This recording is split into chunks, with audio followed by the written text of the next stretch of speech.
You won't believe what happened when a proud black woman walked into her engagement thinking it was all about love, until her soon-to-be mother-in-law slammed a prenup across the table.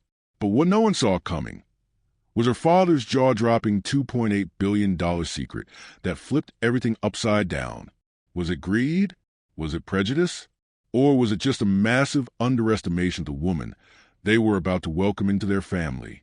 What started as an insult turned into the ultimate power move, one that left the entire room in stunned silence. Stick around, because you're about to hear the kind of story that'll make your jaw drop, your heart race, and maybe even rethink what power really looks like. But before we dive in, thank you so much for stopping by this channel. If you love gripping real-life stories with shocking twists and powerful endings, go ahead and hit that subscribe button. Give this video a thumbs up and share it with someone who loves a good story. Trust me, you don't want to miss what's coming next. Now, let's get into the full story. Sign this prenup. Hurry up, Penelope Carter demanded, her icy tone cutting through the room as Felicia Thompson, a radiant black teacher, faced a document that would define her worth in the eyes of her fiancé's wealthy white family. This tense moment sets the stage for a story of love, betrayal, and a shocking revelation that flips the script. Where are you listening from today? Perhaps Chicago, like Felicia, or somewhere across the globe. What do you think happens when a woman judged for her modest roots uncovers a secret that changes everything? Will love triumph, or will hidden truths tear it apart? Subscribe to our channel to catch every twist in this gripping tale, and share in the comments where you're tuning in from. You won't want to miss how one signature sparks a journey of self-discovery and empowerment. The rain tapped a soft rhythm against the windows of Brood Awakening, a tucked-away coffee shop in Chicago's bustling heart. Felicia Thompson sat at her usual corner table, a fortress of spelling tests and red pens spread before her.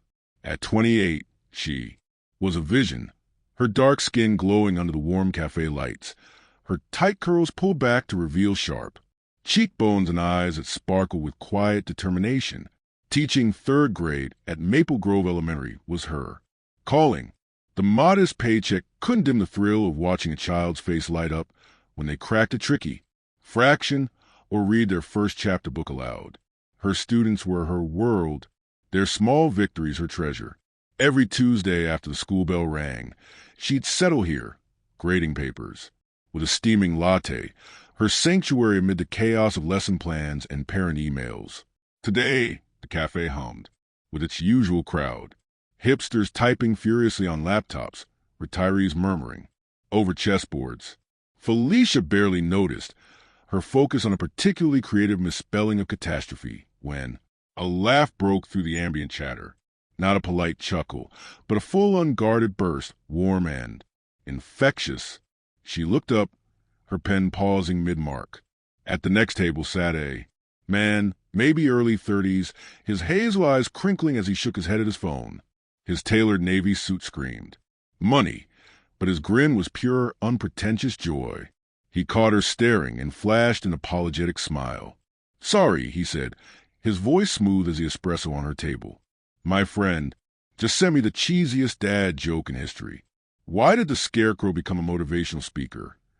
Because he was outstanding in his field." Felicia's lips twitched, a laugh bubbling up despite herself. "That's awful," she said, setting down her pen. "Your friend needs better material." His eyes lit up and he leaned forward, resting his phone on the table. "I'm Ulysses Carter, by the way." "And you are?" "Felicia Thompson," she replied, extending a hand. Her nails painted a soft coral. His handshake was firm, his palm warm, and something about the way he held her gaze made her pulse skip. They fell into conversation as if they'd known each other for years. Ulysses was an investment banker at a glossy downtown firm, but he didn't carry the arrogance she'd expected from his world. He asked about her students, genuinely curious, laughing as she recounted the time little Jamal insisted. Photosynthesis was a new dance move.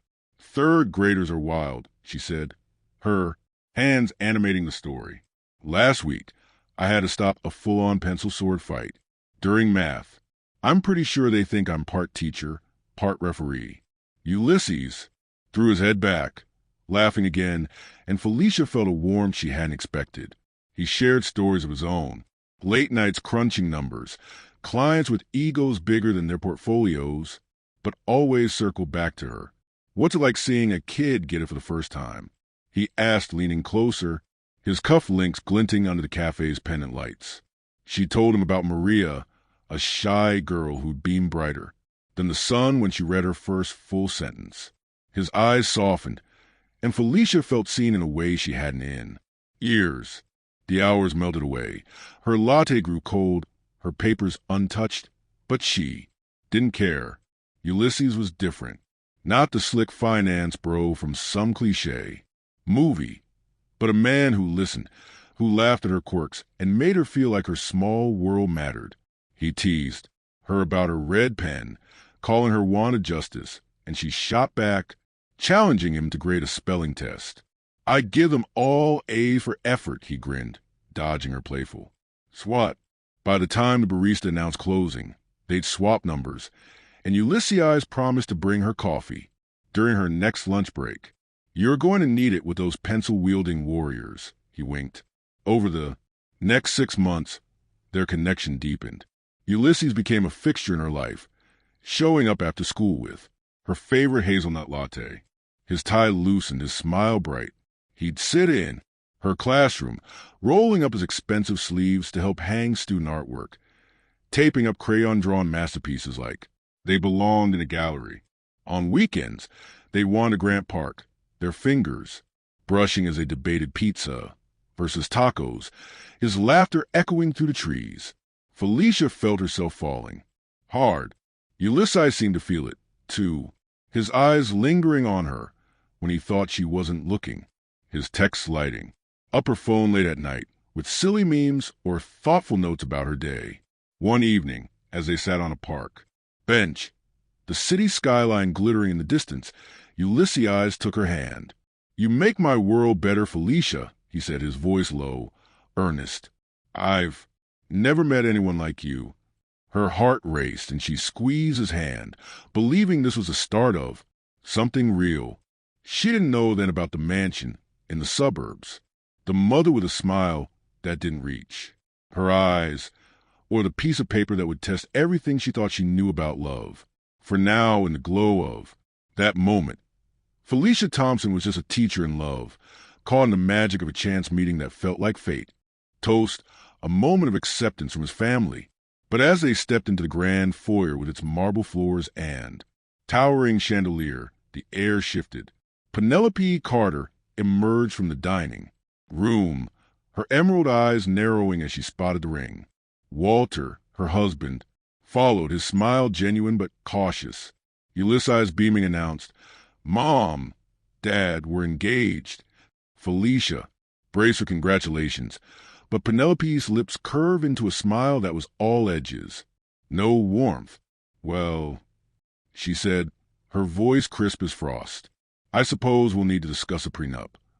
The word landed like a stone, shattering the fairy tale. Ulysses' grin faltered, his hand tightening on Felicia's. "Mom, can we at least celebrate first?" he asked, a plea in his tone. But Penelope's gaze never left Felicia, as if measuring her worth. They sat in the study, a room heavy with leather-bound books and the scent of polished wood. Penelope poured tea, her movements deliberate, each clink of the porcelain, a quiet assertion of control. Walter sat quietly, his eyes darting between his wife and son. Felicia's stomach churned, the ring suddenly heavy on her finger. She'd known the Carters' world was different, wealthy, polished, exclusive, but this felt like a trap springing shut. Penelope's voice was calm, almost maternal as she spoke. "Felicia, dear, it's not personal. Ulysses has worked tirelessly to build his career, his wealth. With your circumstances, we must protect what he's earned." The word circumstances hung in the air, laced with unspoken meaning. Her blackness, her working-class roots, her life as a teacher with a modest salary. Felicia's throat tightened, but she nodded, her smile a mask to hide the sting. That evening, Penelope called Felicia directly, her voice smooth as silk over steel. I hope you understand, dear. This is just practical. We wouldn't want any misunderstandings. The prenup arrived the next day, delivered by a courier in a crisp envelope that felt like a summons. Felicia sat at her small kitchen table. The document spread before her, its pages dense with legal jargon. The terms were brutal. She'd have no claim to Ulysses' assets, no matter how long they were married. If they divorced, she'd receive minimal alimony for only 2 years. If Ulysses died, she'd get a small life insurance payout, nothing more. The Krillis clause was a last. If she ever tarnished the Carter family, named through scandal, embarrassment, or undefined missteps, she'd walk away with nothing. Each word felt like a judgment, branding her a threat, a gold digger, a woman who didn't belong in their world. Ulysses came over that night, his tie loosened, his eyes apologetic. It's just a formality, babe, he said, sitting beside her, his hand on her knee. It doesn't change us. But his words felt hollow, his wheeze as he glanced at the document betraying his discomfort. Felicia stared at the pages, her heart a tangle of love and doubt. She loved Ulysses, the man who brought her coffee, who taped up her students' artwork, who made her laugh until her sides ached. But this prenup wasn't about love. It was about power, about Penelope's belief that Felicia was less, that her love was suspect. Why does it have to be like this? She asked, her voice barely above a whisper. Ulysses sighed, running a hand through his hair. It's my mom. She's protective. It's not about you. But it was about her, and they both knew it. Felicia's fingers trembled as she held the pen, the prenup glaring up at her. She wanted to fight, to tear it up, to demand Ulysses stand up to his mother. But love made her hesitate. She thought of their moments together, the park, the coffee shop, the way his eyes lit up when she smiled. Maybe this was the price of their future, a test she could endure. She signed, her tears blotting the ink, each stroke of the pen a surrender to Penelope's world. Ulysses pulled her close, whispering promises that felt fragile against the weight of that signature. Outside the city, hummed, indifferent to the battle in her heart. Felicia clung to the hope that love would be enough, that she could prove her worth beyond their doubts. But as she lay awake that night, the prenup's clauses echoed, a quiet warning that this was only the beginning of a fight she hadn't chosen. The lawyer's office was a sterile cage of glass and steel, its floor-to-ceiling windows framing Chicago's skyline like a taunt, of freedom beyond Felicia Thompson's reach. She sat across a polished mahogany desk, the prenup spread before her like a verdict waiting to be signed. At 28, her beauty was undeniable. Her dark skin radiant even under the harsh fluorescent lights. Her tight curls swept into a low bun that accentuated her sharp cheekbones. But today her eyes, usually bright with the spark of teaching third graders, were clouded with doubt. The document's pages, crisp and unyielding, seemed to pulse with Penelope Carter's presence, though the retired lawyer sat just a few feet away, her emerald dress as immaculate as her composure. Penelope's smile was a practiced curve, smug and unyielding her. Pale blue eyes watching Felicia like a hawk circling prey. The lawyer, a gaunt man with a voice like dry paper, droned through the prenup's clauses. No claim to Mr. Carter's assets, regardless of marital duration. He had known, adjusting his glasses, in the event of divorce. Alimony is limited to 2 years at a predetermined rate. Upon death, a modest life insurance payout, but no access to the estate. Felicia's stomach twisted, each word a barbed wire tightening around her heart. The final clause was the Krillis, if she tarnished the Carter family name through scandal, embarrassment, or some vague misstep, she'd walk away with nothing. The language was clinical, but its intent was clear. She was a threat, a black woman from the South Side whose love for Ulysses Carter was suspect, her motives reduced to greed in their eyes. Ulysses sat beside her, his tailored suit slightly rumpled, his hand hovering near hers, but not quite touching. "It's just a formality, babe," he whispered, his hazel eyes pleading for her to understand. But his voice trembled, betraying his discomfort, and his failure to meet her gaze spoke louder than his words. Felicia stared at the pen in her hand, its weight heavier than the diamond ring on her finger. She loved Ulysses, the man who'd laughed with her over bad jokes in a coffee shop, who taped up her students' crayon drawings like they were masterpieces, who'd made her believe in a future built on trust. But this moment, this sterile office, felt like a betrayal of that trust, a test not of her love, but of her worth. Penelope's voice cut through, the silence smooth as polished glass. "Felicia, dear, you understand why this is necessary. It's about protecting Ulysses, his future." The word dear was a dagger coated in sweetness, but sharp with condescension. Felicia's throat tightened, her mind flashing to the dinner at the Carter mansion, where Penelope's subtle jabs, noble, modest, spiritually rewarding, had painted her as less. She wanted to scream, to tear the document to shreds, to demand why her love was seen as a transaction to be policed. But the weight of Penelope's gaze, the lawyer's impatient tapping, and Ulysses' silence pressed down on her, a suffocating reminder of the world she was marrying into. "Why does it have to be like this?" Felicia asked, her voice low, trembling with a mix of hurt and defiance. Ulysses shifted, his hand finally finding hers, but his touch felt fragile, like a promise he wasn't sure he could keep. "It's my mom," he said, his voice barely above a whisper. "She's just cautious. It doesn't mean anything about us, but it meant everything. It meant that Carter saw her as a gold digger, a woman whose background, black, working as a teacher with a modest salary, made her unworthy of their trust. It meant Ulysses, the man she loved, wouldn't stand up to his mother's prejudice, choosing peace over her dignity." Felicia's eyes burned with unshed tears as she stared at the signature line. She thought of her father, Roland, who'd raised her alone in a small Southside apartment, teaching her to hold her head high no matter who tried to make her feel small. She thought of her students, their trusting faces, the way they looked to her for strength. Signing this prenup felt like betraying that strength, admitting she was exactly what Penelope thought, a woman who needed to be contained, controlled, kept in her place.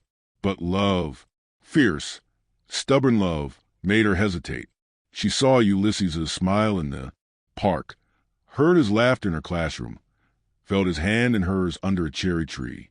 Maybe this was the price of their future, a hurdle she could clear to prove her love was real. Her hand shook as she lifted the pen, the room shrinking to the sound of her heartbeat. The lawyer's pen scratched as he made a note. Penelope's smile widened and Ulysses' breath caught as if he sensed the gravity of this moment. Felicia's tears fell, blotting the paper, each drop a silent protest against the injustice of it all. She signed her name, Felicia Thompson, in slow, deliberate strokes, each letter a wound she inflicted on herself. The ink dried, sealing her into a contract that branded her as less a threat to be neutralized. Penelope's satisfaction was palpable, her smile a victory lap in a game Felicia hadn't known they were playing. "Thank you, dear," she said, her voice dripping with false warmth. "This is best for everyone." Ulysses pulled her close as they left the office, his arm around her shoulders, but the gesture felt hollow. "It's over now," he murmured, as if words could erase the humiliation. Felicia nodded, her tears drying, but her heart was a storm of anger and resolve. She'd signed for love, to prove she wasn't what they thought, but the act had cracked something inside her. The city's lights blurred past as they drove, the prenup's weight heavier than the ring on her finger. She clung to the hope that Ulysses' love would outweigh his family's prejudice, that she could endure this test. But deep down, a quiet fire sparked, a determination to never again let anyone make her feel small. The signature was done, but Felicia Thompson's fight was just beginning. The Hospital room was a sterile prison of beeping monitors and antiseptic air, the fluorescent lights casting stark shadows. Across Felicia Thompson's face. At 28, her beauty remained striking, her dark skin glowing faintly despite the exhaustion etched into her features. Her tight curls tucked under a scarf as she sat vigil by her father's bedside. Roland Thompson, her anchor since she was 6, lay frail beneath a thin hospital blanket, his once strong frame diminished by a sudden heart attack at his office. The man who'd raised her, alone in their modest Southside apartment, who never missed her school plays or science fairs, was slipping away. Felicia held his hand, her fingers tracing the calluses earned from years of what she thought was a mundane clerical job. His breasts were shallow, each one a fragile thread tethering him to her world. Roland's eyes fluttered open, their familiar warmth piercing to the haze of pain. "Baby girl," he whispered, his voice a grawly shadow of its former strength.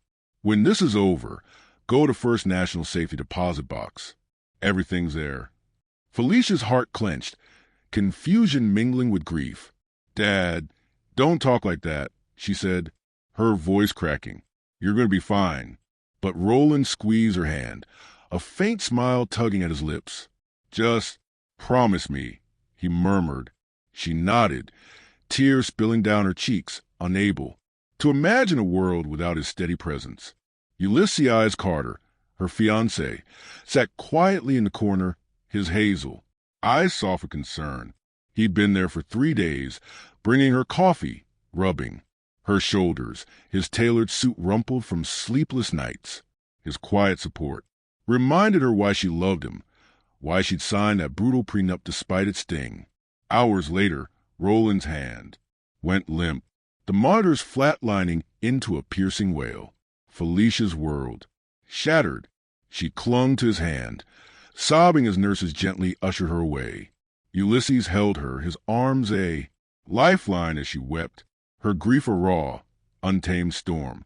The funeral was simple, held in a small Southside church Roland loved, its pews filled with neighbors, a few of Felicia's fellow teachers, and colleagues from his office job she barely knew.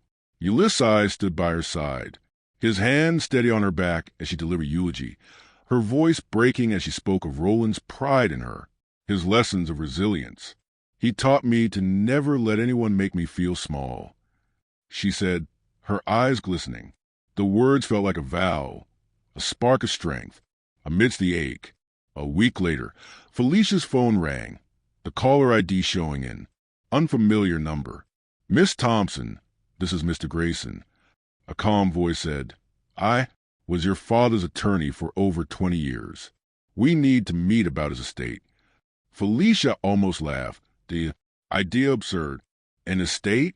Roland drove a beat-up Toyota, lived in a rented apartment with mismatched furniture, and wore the same worn jacket every winter. What estate could he possibly have? But curiosity and Roland's final words pulled her to Grayson's office, a modest suite downtown with faded carpet and shelves crammed with legal files. Grayson, a wiry man with kind eyes, handed her a key. "Your father was clear," he said. "You're to open the safety deposit box alone. Read everything inside, then we'll talk." Felicia's hands trembled as she drove to First National, the key heavy in her pocket. The bank was an imposing relic, its marble, columns and brass fixtures radiating old world gravitas. A clerk led her to a vault where the safety deposit box waited, larger than she'd expected. Her heart pounded as she turned the key, the metal lid creaking open to reveal a trove that stole her breath. Inside were neatly organized documents, photographs, and handwritten letters, each item a piece of a puzzle she'd never known existed. Her fingers brushed a yellowed newspaper clipping, the headline bold. Tech entrepreneur Roland Thompson sells CyberGuard solutions for $2.8 billion. A younger Roland stared back on the photo, shaking hands with suited executives, his smile confident but humble. Felicia's knees buckled, and she sank into a chair provided by the clerk, her mind reeling. Roland, her quiet father, who packed her lunches and cheered at her track meets, was a billionaire. She rifled through the box, each item deepening the shock. Stock certificates, bank statements, and photos of Roland at charity galas, standing beside names she recognized from business magazines, painted a life she'd never imagined. A letter written in his familiar scroll anchored the collection. "Baby girl," it began. "I wanted you to grow up knowing your worth comes from your heart, not your wallet. I built a fortune, but I chose a simple life for us so you'd be strong, grounded, free from the weight of wealth." Tears blurred her vision as she read on, learning how Roland had founded a tech company in the early 90s, revolutionizing software for financial institutions before selling it for billions. The letter revealed more.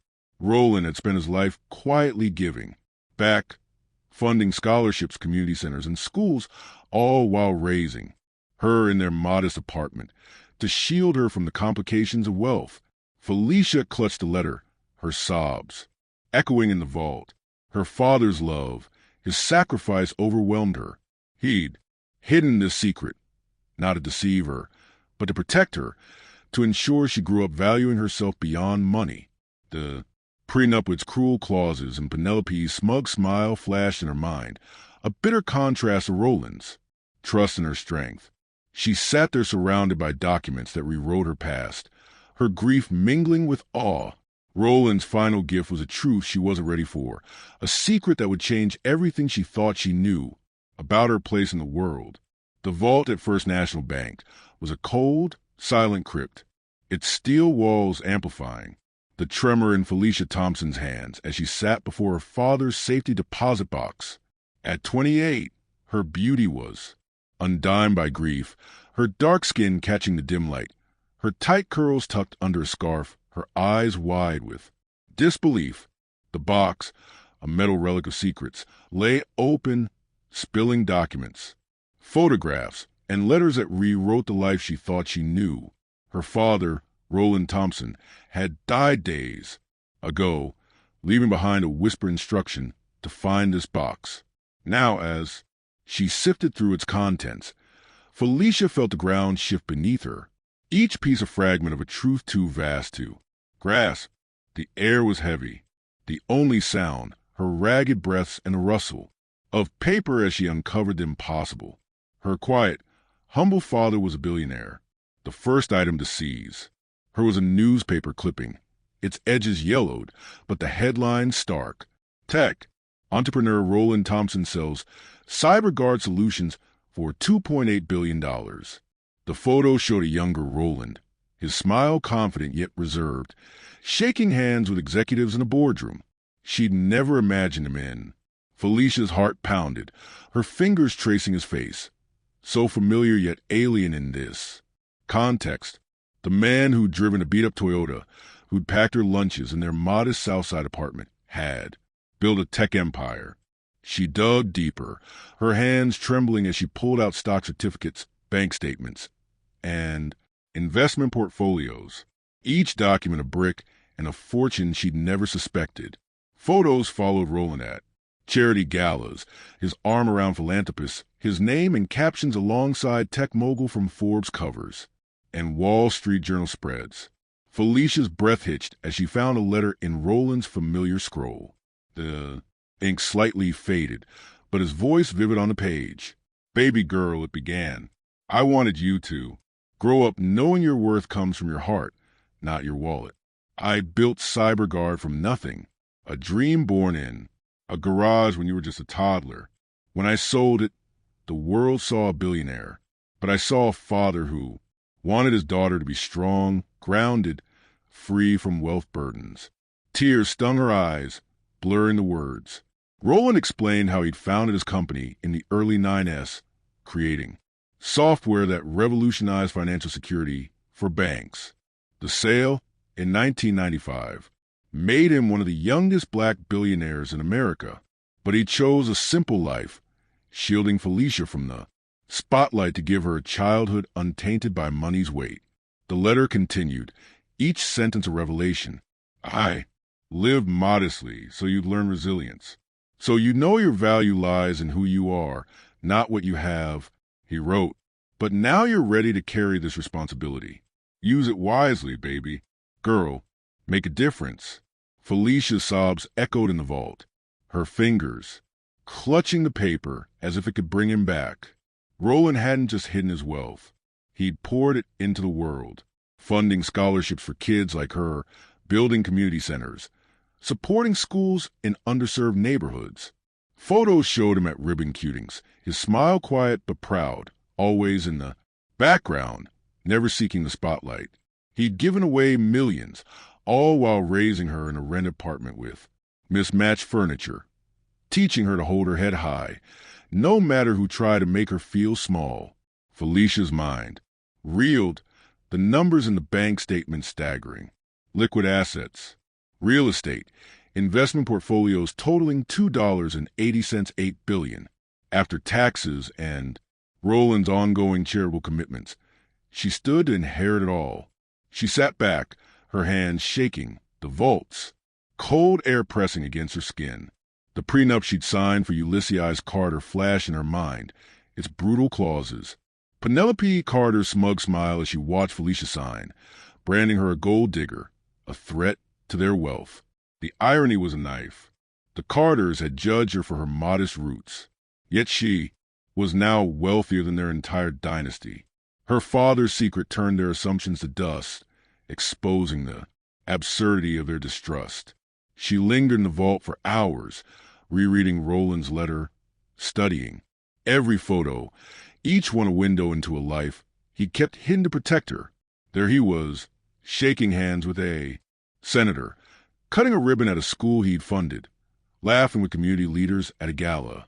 Yet he'd come home, to their tiny apartment, grilling burgers for her birthday, cheering at her track meet tots, teaching her to navigate a world that often saw her as less. His sacrifice overwhelmed her, living simply so she could grow up free from the complications of wealth.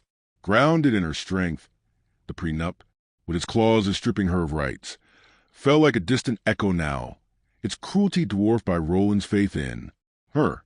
As she closed the box, Felicia's tears dried, replaced by a quiet fire. Roland's gift wasn't just the billions. It was a lesson that her worth was never tied to money or others' approval. The Carters had seen her as a threat, but her father had seen her as limitless. She tucked the letter into her purse, its words a lifeline, a promise to honor his legacy. The vault door clicked shut behind her, the bank's marble halls looming as she stepped into the light. Felicia Thompson was no longer just a teacher, no longer just Ulysses's fiancée. She was the daughter of a man who'd built a fortune and given it away, a woman whose value no document could define. The world she'd known was gone, and a new one, vast, daunting hers, was waiting. The Carter mansion's dining room gleamed with opulence, its crystal chandelier casting prisms across a mahogany table laden with fine china and a spread of roasted duck and herb rosado. Felicia Thompson, radiant. At 28, her dark skin glowing under the soft light, sat with a quiet confidence that belied the storm within her. Her tight curls were swept into an elegant updo, accentuating the sharp lines of her cheekbones. But her eyes held a new fire, kindled by the revelation of her father's $2.8 billion legacy. She'd come to this dinner not as the modest teacher, the Carters' head judge, but as a woman transformed by truth, her inheritance a secret weapon tucked beneath her composed exterior. Ulysses Carter, her fiancé, sat beside her, his hazel eyes flickering with nervous pride, unaware of the bombshell she carried.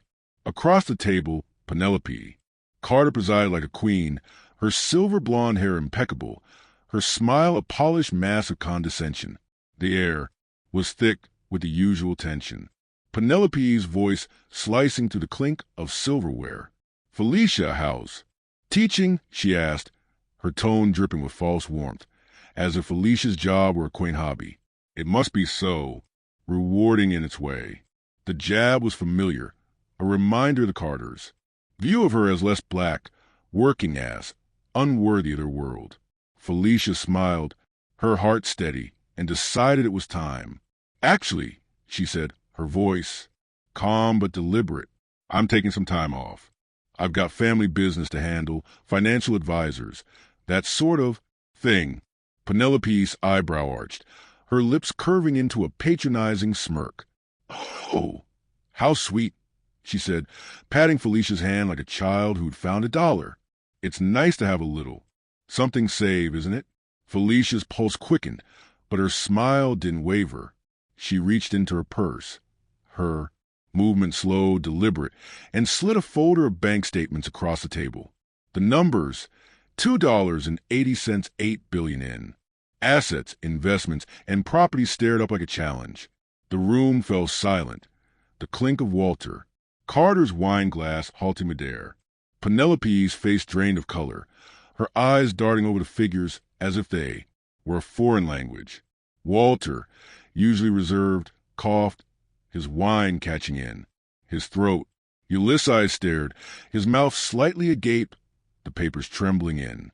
His hands. Felicia, he whispered. What is this? She met his gaze. Her voice. Steady as steel. My father was Roland Thompson, founder of CyberGuard. Solutions. Maybe you've heard of him.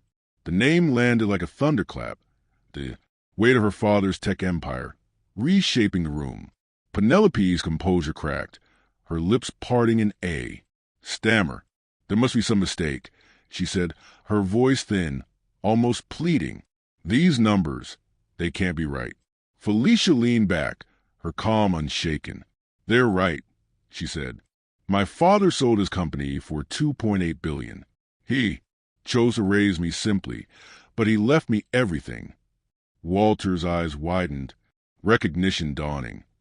You're Roland Thompson's daughter? He asked, his voice tinged with awe. The Roland Thompson? Felicia nodded, savoring the shift in the air.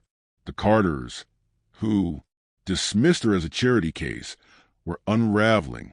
Penelope's hands trembled as she set down her fork, her mind racing to rewrite the narrative she crafted about Felicia. The silence stretched, taut and electric. Then Penelope tried to recover, her voice syrupy with false praise. Well, Roland was a brilliant man, she said, forcing a smile. Such business acumen, and you, Felicia, must be so proud of your family. Values. The words were desperate, a scramble to reclaim control. Walter, sensing opportunity, leaned forward, his tone suddenly Khalil. What was CyberGuard's core innovation? I read about their encryption algorithms. Gown breaking. Felicia answered coolly, detailing her father's work as if she'd always known it, though the truth was still raw, a wound and a gift intertwined. She watched the Carters. Faces, Penelope's forced warmth, Walter's eager curiosity. Ulysses, stunned silence, and felt a quiet power settle within her. Ulysses finally spoke, his voice low, almost wounded. Why didn't you tell me? He asked, his eyes searching hers. Felicia's heart tightened, but her resolve held firm.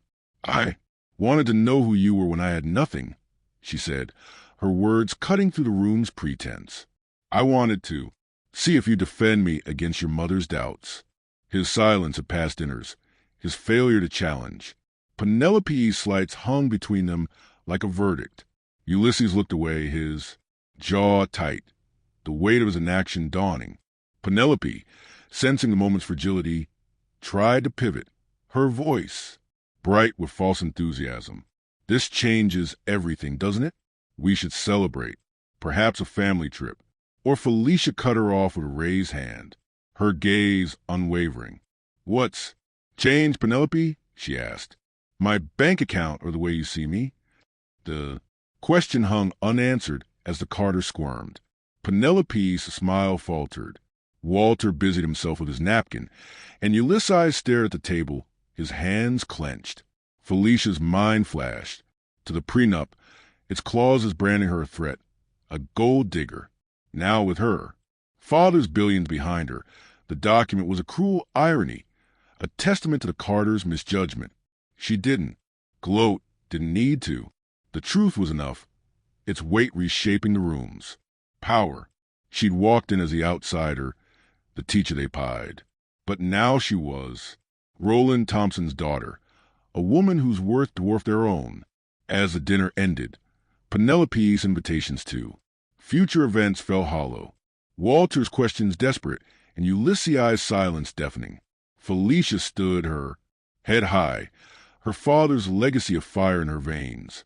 The Carters had underestimated her, but the truth had set her free. The Chicago skyline glittered through Felicia Thompson's apartment window, a constellation of lights that felt both familiar and distant. At 28, her beauty was a quiet force, her dark skin radiant in the soft glow of a single lamp, her tight curls loose around her shoulders, her eyes burning with resolve forged by truth. The revelation of her father's $2.8 billion legacy had shifted her world. But the prenup she'd signed for Ulysses Carter still lay in a drawer, its ink clauses a stark reminder of the Carters' distrust. Now, as she sat on her worn couch, the diamond ring Ulysses had given her rested in her palm. It sparkled dull by the weight of what it represented. Her heart, once tethered to his, was unraveling, each thread snapping under the strain of his silence, his family's prejudice, and her awakening. Ulysses sat across from her, his tailored suit rumpled, his hazel eyes pleading. "Felicia, we can fix this," he said, his voice low, almost desperate. "Let's tear up the prenup. Start over. We love each other, don't we?" The words hung between them, fragile as glass. Felicia's gaze hardened, her father's letter echoing in her mind. "Your worth comes from your heart, not your wallet." She thought of the dinners at the Carter mansion, Penelope's cutting smiles, the way Ulysses had let her slight slide, choosing peace over her dignity. "Would you have loved me differently if I told you sooner?" she asked, her voice steady, but sharp. "Would your mother have respected me? Or would you have just found new ways to let me feel small?" Ulysses' silence was an answer, his jaw tight, his eyes dropping to the floor. The relationship limped on for weeks, each day a battle against the truth. Ulysses couldn't reconcile Felicia's wealth, which dwarfed his family's, nor the role reversal it forced. He'd fallen for the idea of being her savior, lifting her into his world. Now with her billions, he was adrift, his identity shaken. Penelope's attempts to mend the rift were transparent. Invitations to charity galas, sudden praise for Felicia's strength at Ryer of opportunism. At a tense coffee meeting, Penelope's voice dripped with false warmth. "You're practically family now," she said, her emerald dress as pristine as her agenda. Felicia saw through it. Penelope didn't value her. She valued her bank account. The realization was a cold clarity, sharpening her resolve to walk away. One evening, Felicia met Ulysses at their favorite park bench, the cherry tree now bare, its branches stark against the dusk.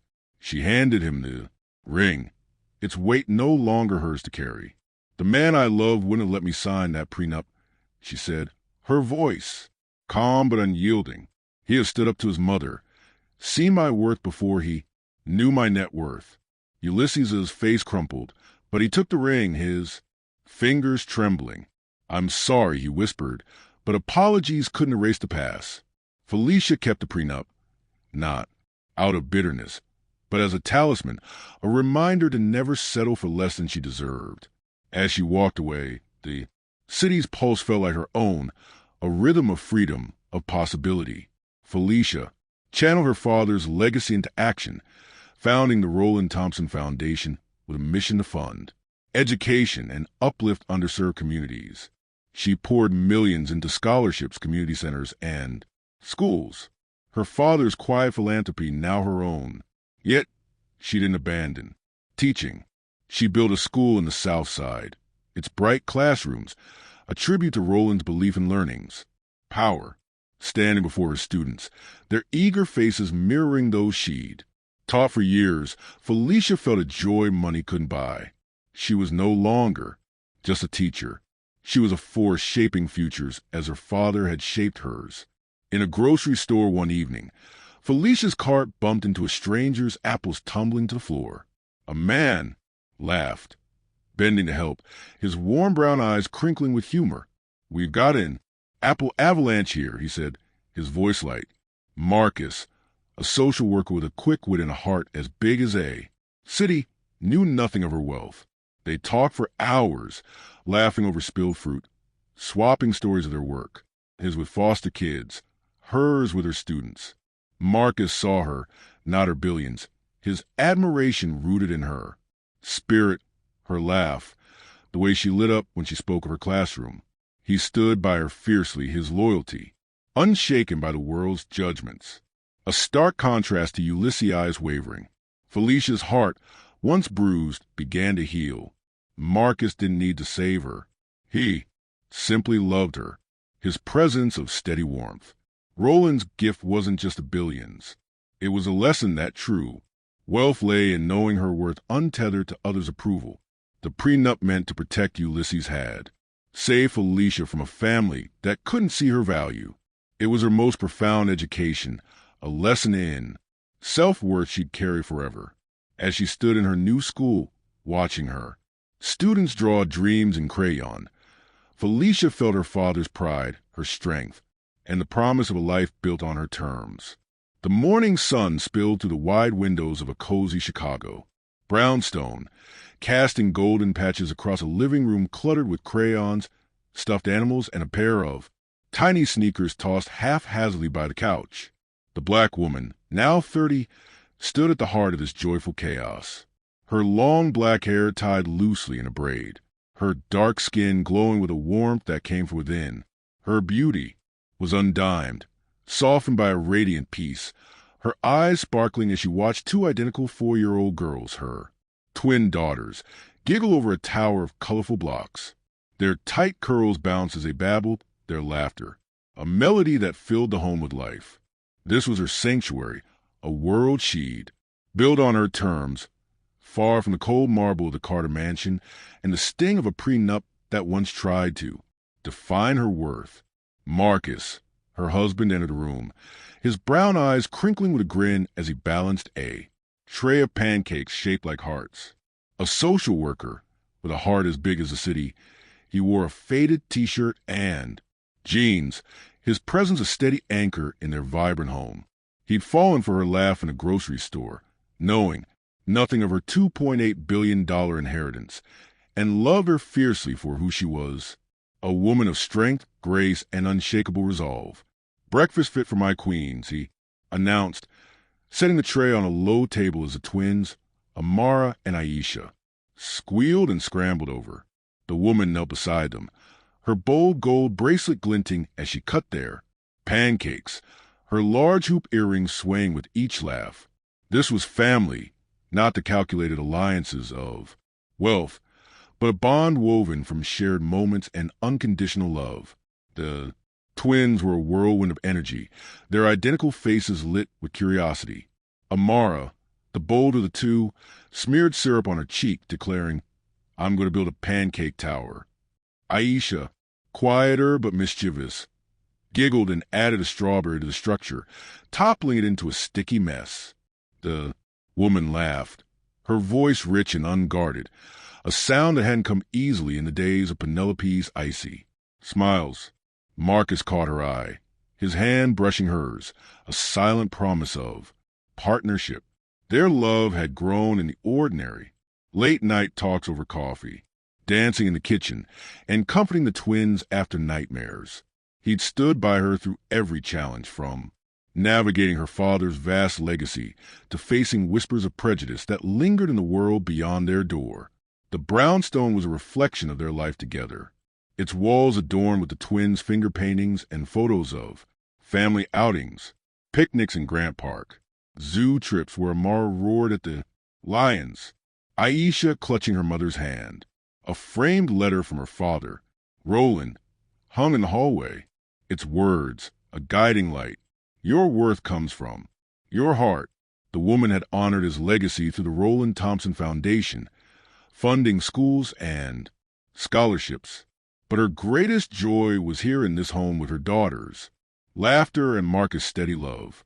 She still taught at the school she'd built, Her classroom a haven where she saw her daughter's curiosity mirrored in her students' eyes. Yet the past lingered, faintly, like a shadow cast by a distant storm.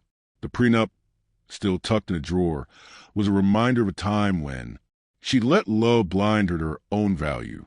Now, as she watched Amara and Aisha chase each other around the couch, she vowed they'd grow up knowing their worth, untouched by the judgment she'd once endured. Marcus, sensing her quiet moment, sat beside her, his arm around her shoulders. "You okay?" he asked, his voice soft. She nodded, her eyes on the twins. "I'm more than okay," she said. "I'm home." His kiss on her forehead was a seal on their shared life, a promise that needed no paper to bind it. The twins tugged at her hands, pulling her into their game. "Mama, be the dragon," Amara demanded, brandishing a toy sword. The woman roared playfully, scooping them up, their giggles filling the air. As Marcus joined in, pretending to be a knight, the room dissolved into chaos. Blocks toppling, pancakes forgotten. Love, the only currency that mattered. This was the wealth her father had wanted for her. Not the billions, but the freedom to live authentically, surrounded by those who saw her true value. The Carter's world, with chandeliers and cold contracts, felt like a distant memory, a lesson that had forged her strength, but no longer defined her. As the sun climbed higher, the family settled on the couch. The twins nestled between them, syrup-sticky fingers, clutching a storybook. The woman read aloud, her voice weaving tales of brave princesses, her daughter's eyes wide with wonder. Marcus's hand rested on hers, their fingers entwined, a quiet testament to love that needed no proof. This was her family, her legacy, a life built not on wealth or approval, but on the unyielding truth of who she was. The prenup had once tried to cage her, but now in the warmth of her brownstone, with her twins' laughter and Marcus' love, Felicia Thompson was free. What did Felicia's journey teach you about love, worth, and standing tall against judgment? Her story, from a prenup's sting to her father's billion-dollar secret, reminds us that true value lies within, not in others' eyes or bank accounts. Share your thoughts in the comments. Have you ever faced a moment that redefined your sense of self? Your stories inspire us all. A huge thank you for joining us on this emotional ride. Your support keeps these tales alive. Smash that subscribe button to catch our next story and let us know where you're tuning in from. Until next time, keep shining because your worth is more than anyone's opinion. See you soon.